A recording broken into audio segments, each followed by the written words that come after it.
근데 네. 잘못하시면 자손들이 다칠 수가 있거나 단명수가 있을 수 있어요.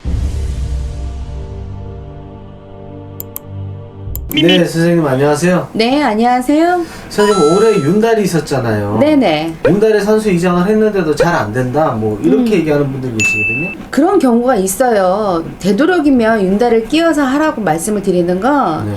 좀 피해가 덜 가시라고 말씀을 드리는 거고요. 어찌 보면 그게 산소의 동토로 보는 거거든요. 산소를 이장하거나 합장하거나 화장을 해서 이렇게 뿌려드린다거나 이런 것들은 동토바람이라고 말씀을 드려요. 근데 네.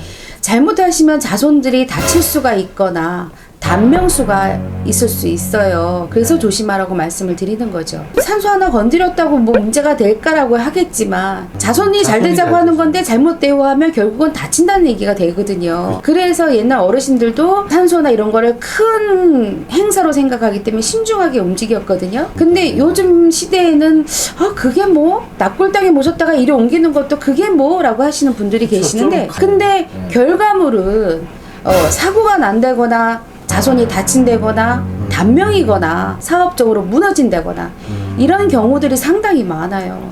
그래서 신중을 기해야 된다고 얘기를 하는 거예요. 며칠 전에 이제 이런 분이 다녀가셨어요. 왜 이렇게 우리 집안은 돌아가는 게 안 될까요? 라고 얘기를 했는데 여기가 한 4년 5년 전부터 힘드셨네요 라고 했더니 예 맞아요. 그 정도서부터 증조가 나타나기 시작했다는 거예요. 네. 근데 여기는 산소 바람으로 제가 봤어요.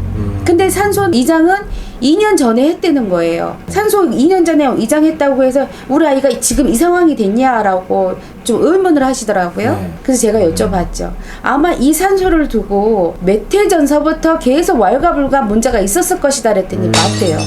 6, 7년 전서부터 계속 그걸 가지고 문제를 삼았다가 엎어지고 삼았다가 덮어놓고 차일피일 미루다가 결국은 2년 전에 했다는 얘기를 하시는 거예요. 그래서 큰아이 같은 경우에는 조현병처럼 자꾸 정신적으로 문제가 되고 일도 자꾸 안 되고 문제가 발생이 네. 되고 둘째 역시도 마찬가지, 셋째도 마찬가지.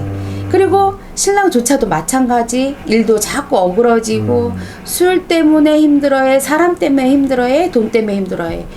그러니까 이 엄마는 어떻겠어요? 더 힘든 거죠. 그래서 그것을 해결해 드렸는데 이게 무시해서 넘어갈 거는 절대 없어요. 결국은 우리 자손, 우리가 잘 살고 우리가 행복해지자고 하는 의미에서 무언가 정리를 하는 건데 쉽게 생각해서도 안 되고요. 함부로 결정해서도 절대는 안 되는 부분들이에요. 중요한 얘기가 하나 빠졌어요. 네. 안 되는데 꼭 해야 되는 집이 있잖아요. 그럴 때는 그렇죠. 어떤 준비를 하고 해야 될까요? 요즘에 개발이 많이 되니까 할 수밖에 없는 상황들이 있잖아요. 네. 이럴 때는 산신제를 옆에서 먼저 드려놓고 그리고 고하시는 거예요. 제가 이 말씀을 산신제. 좀 많이 드렸어요.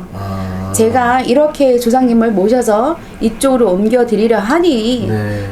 탈잡지 마세요라고 해서 산신제를 옆에서 또 먼저 드리고요. 산신제라는 거는 그 산을 관장하시는 산신님께 먼저 인사를 드리는 거예요. 네. 그래서 저희가 이렇게 옮겨 갑니다라는 신고를 하는 거거든요. 그렇게 하시고 옮기셨으면 옮기신 데에서 또 다시 한번 제사를 지내시는 것이 제일 좋아요. 네. 오늘 묘지 이장에 대해서 오늘 말씀 나눠봤는데요. 네. 아유 좋은 말씀 감사합니다. 네, 감사합니다. 네.